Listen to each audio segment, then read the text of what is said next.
Nous avons avec nous en ligne l'ancien juge de la Cour d'appel devenu sénateur. C'est donc l'honorable sénateur Pierre Dalphond qui est avec nous. Bon après-midi, monsieur Dalphond. Bon après-midi, monsieur Pierre. Ça va bien? Très bien, vous-même?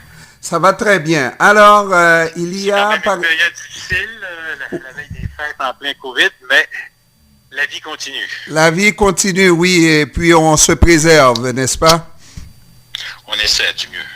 Alors, sénateur, il y a pas mal de vos collègues qui croient que le nouveau projet de loi, en tout cas la loi C7, a des aspects d'inconstitutionnalité possibles. Il y a des doutes sur la constitutionnalité de ce projet de loi. Qu'est-ce qu'on peut faire étant donné que les sénateurs se considèrent comme des non-élus? C'est en fait des non-élus et donc ils n'ont pas autant de droits que leurs collègues de la Chambre basse. Qu'est-ce que vous allez pouvoir faire avec ça? Vous avez plusieurs questions dans votre question, mais elles sont toutes bonnes. Alors peut-être je peux commencer par la dernière. Au Canada, on a choisi comme modèle à l'époque, en 1867, d'avoir une chambre haute qui est composée de non-élus mais qui ont les mêmes pouvoirs à toute fin pratique que les députés élus à la Chambre des communes. Donc, aucune loi ne peut entrer en vigueur sans avoir été adoptée à la fois par la Chambre des communes et par le Sénat. Il faut se mettre d'accord sur le même texte. Ceci étant, n'étant pas élus, nous comprenons qu'il y a des limites à ce qu'on peut légitimement faire. Et la question de qu'est-ce qu'un Sénat non élu, un conseil un peu peut-être, on pourrait dire, entre guillemets, des sages, on n'est pas tous, mais disons qu'on essaie d'être des sages, peut faire. Alors, je pense bien qu'une des choses qui est importante que les gens qui ont écrit notre Constitution voulaient, c'est que, par exemple, les régions, les minorités, les droits fondamentaux soient protégés par les gens qui sont pas membres de partis politiques et qui ne sont pas activement pris à se faire élire, qui ont une certaine distance. Alors, quand on arrive à un projet de loi comme l'aide médicale à mourir, qui touche à des questions extrêmement délicates, qui ont des questions d'éthique, des questions de droit, des questions de philosophie, même des aspects moraux et religieux. Là, je pense qu'on peut faire au Sénat un débat différent de celui de la Chambre des communes, où des partis politiques et des plateformes, et puis aussi des directions de groupe, et puis des positionnements politiques. Alors nous, on n'a pas cette préoccupation-là. Et on peut étudier le projet de loi, surtout un projet de loi aussi complexe que celui-là, d'une façon plus détachée et peut-être plus fort de nos expériences de vie antérieures, parce que la moyenne de l'âge des sénateurs est quand même plus âgée que la moyenne des députés, de l'âge des députés. Alors donc, de regarder ça en fonction de nos perspectives. Certains sont d'anciens médecins, anciens psychiatres. Moi, je suis un ancien juge. Il y en a d'autres, c'est des avocats. Il y a des gens d'affaires, il y a des gens de travailleurs sociaux, il y a des gens qui étaient impliqués dans la santé, d'autres même dans la politique. Alors, donc, tout ça ensemble, on peut regarder ça avec peut-être une perspective différente et être sensible à certains arguments qui n'ont peut-être pas été assez entendus par les députés aux communes, qui ont mis moins de temps à étudier ça que peut-être le Sénat va en mettre.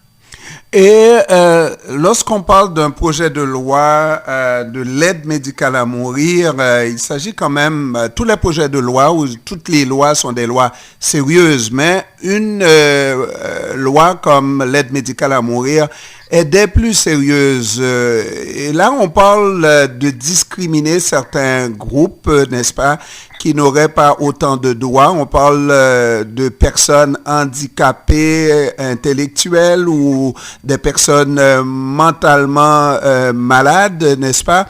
Et là, il est presque certain qu'un tel projet de loi, qui deviendrait loi, connaîtrait des difficultés. D'ailleurs, ce projet de loi, cette loi C7, a déjà connu des revers devant la Cour supérieure du Québec. Comment protéger tout ça? Comment faire pour éviter d'autres revers à ce projet de loi? Vous avez de très bonnes questions. le défi est très grand. Comme vous dites, la loi C-14 qui a été adoptée déjà en 2016 a permis l'aide médicale à mourir pour les personnes qui étaient atteintes d'une maladie incurable et dont la mort était imminente et qui devaient malheureusement endurer des souffrances insupportables. Alors, c'était un peu les critères de C-14. Et ça a été contesté devant les tribunaux par M. Touchon et Mme Gladu, qui ont dit que l'exigence que la mort naturelle soit imminente devrait être enlevée. Et c'est ce qu'ils ont gagné par le jugement de la Cour supérieure du Québec, qui a dit que c'était inconstitutionnel de priver de l'accès à l'aide médicale des personnes dont la mort n'est pas imminente, mais qui sont par ailleurs dans un état irrémédiable et qui ont des souffrances qui sont de plus en plus insupportables et pour lesquelles le choix, lorsqu'elles ont décidé qu'elles ne peuvent plus vivre comme ça, n'est que le suicide. Donc, se trouver le moyen de se donner la mort, au lieu d'avoir accès à l'aide médicale qui peut être donnée dans des conditions bien meilleures. Et d'autre part, aussi pour ceux qui ont peur de perdre la capacité, d'essayer de se suicider dans le but d'empêcher d'attendre encore un certain temps où ils ne peuvent plus consentir même à l'aide médicale à mourir lorsque la mort est imminente parce qu'ils ont perdu la capacité de consentir. Alors donc, ça c'est un grand débat.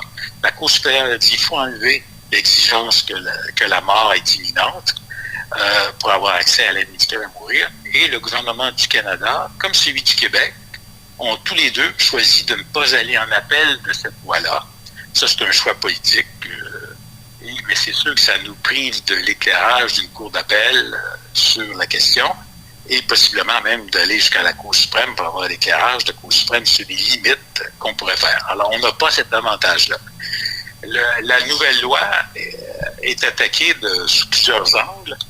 Un des groupes qui l'attaque dit que la loi, elle aura un effet discriminatoire parce que selon eux, cette loi-là va rendre l'aide médicale à mourir accessible aux gens qui souffrent d'un handicap sérieux, incurable.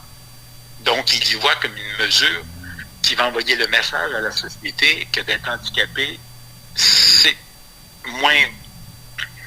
une chose finalement qui est moins à valoriser et qu'au lieu de mettre plus d'efforts pour soutenir ces personnes-là, leur donner des soins, des habitations adaptées, etc., on va les pousser ou les encourager à considérer l'aide médicale à mourir.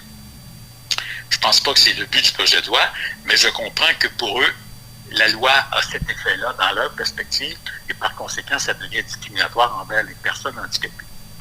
Ensuite, la loi prévoit que les personnes qui ont des souffrances insupportables et qui sont dans un état irrémédiable, ça ne comprend pas les personnes qui souffrent de maladies mentales.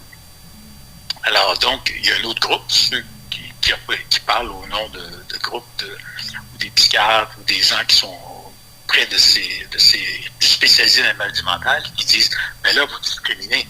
Vous permettez à quelqu'un qui souffre d'une maladie physique, qui est incurable et qui cause des souffrances irrémédiables, vous permettez d'avoir accès à l'aide médicale à mourir. Si les tests sont rencontrés, les évaluations sont positives, la personne a la capacité, elle est bien informée, puis c'est ce qu'elle choisit librement et non pas parce qu'elle est invitée par d'autres à la choisir. Mais ça, vous refusez ça aux personnes qui souffrent de maladies mentales, qui sont par ailleurs, dans beaucoup de cas, de personnes qui souffrent de maladies mentales, et ont la capacité de consentir et d'évaluer, des personnes qui ont fait plein de traitements, puis qui ont même des électrochocs, etc., qui sont rendus à 60 ans et puis qui, à un moment donné, disent « Moi, je vais mettre fin à cette souffrance qui est de plus en plus lourde pour moi, et puis donc il n'y a pas de solution possible. » Alors, on dit pourquoi vous nous excluez? Alors, on dit ça c'est discriminatoire parce que vous permettez l'accès élargi à certains, mais vous nous enlevez automatiquement de cet accès-là sous prétexte de nous protéger, et ça c'est de la discrimination, vous nous traitez un peu comme des enfants, ou vous nous traitez comme des personnes inégales. Alors, c'est une autre attaque, mais on voit, il y a un groupe qui attaque parce qu'on élargit, il y a un autre groupe qui attaque parce qu'on n'élargit pas assez. Et tout ça, Monsieur le Sénateur, c'est que les politiques, ceux qui élaborent ces lois-là, sont informés de l'état de la situation et semblent vouloir garder la loi intacte.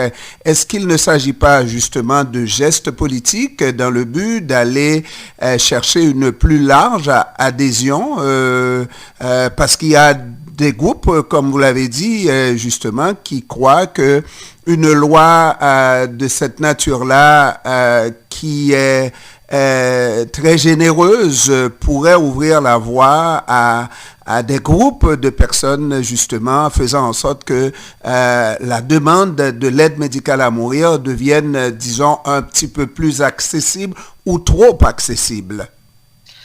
C'est une préoccupation très légitime. Et pour moi, l'aide médicale à mourir, c'est une option qui peut-être qu'il faut qu'elle soit offerte plus largement que maintenant, mais pas facilement accessible, dans le sens qu'il faut qu'il y ait des mesures de protection, des critères élevés qui font en sorte qu'évidemment, on ne veut pas qu'une personne qui a un moment de désespoir ou d'errement et choisisse une solution qui n'est pas la meilleure. Parce que je pense que, pour ne pas se le cacher, là, tous les parlementaires et tous les sénateurs sont unanimes là-dessus, j'en suis certain.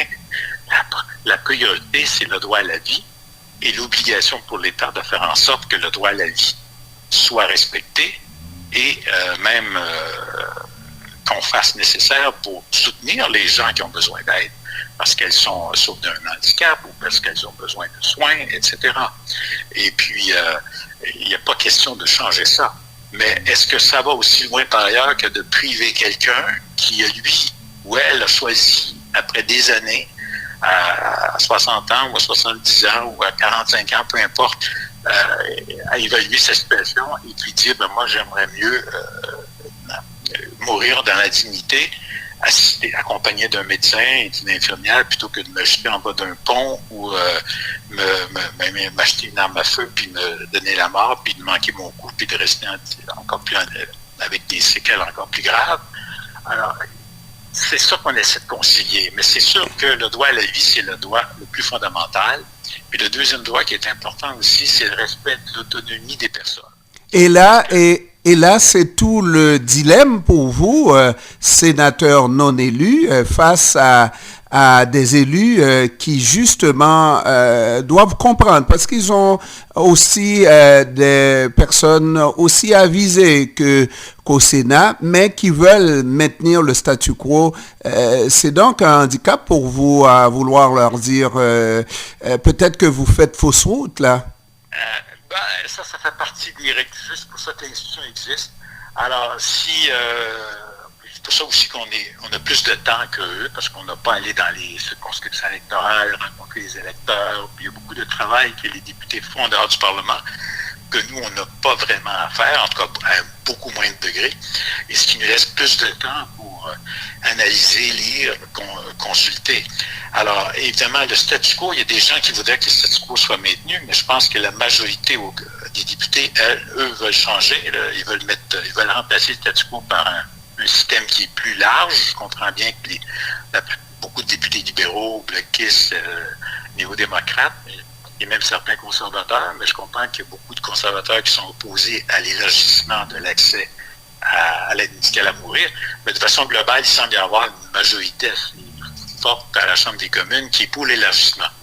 Alors, évidemment, ça ne veut pas dire que le Sénat ne peut pas recommander des modifications dans les mesures de protection ou dans d'autres types de dispositions du projet de loi pour faire en sorte que l'élargissement se fasse dans des conditions optimales et dans le respect des droits. Absolument. Et dans la réaffirmation de l'importance du droit à la vie. Merci. Là, on retourne ça aux communes. Et les communes, il faut qu'ils revotent à nouveau, qu'ils acceptent notre suggestion ou pas. Et s'ils la rejettent, ça revient à nous et puis on décide si on insiste ou pas. Mais moi, à un moment donné, je suis conscient que nous ne sommes pas élus. Alors, notre travail, c'est de faire de la revision d'essayer d'améliorer, de faire des suggestions. Et si la majorité claire, l'autre côté, dit on n'en veut pas, ben là, à un moment donné, il faut s'incliner. Honorable sénateur Pierre Dalphond, ancien juge de la Cour d'appel, je vous remercie d'avoir pris du temps de nous parler cet après-midi. Ben, je vous remercie beaucoup, M. Pierre. Au revoir. Restez en ligne une seconde. Merci. Oui. Est-ce qu'on a... Vous avez été l'enregistrement? Oui, oui. Attends.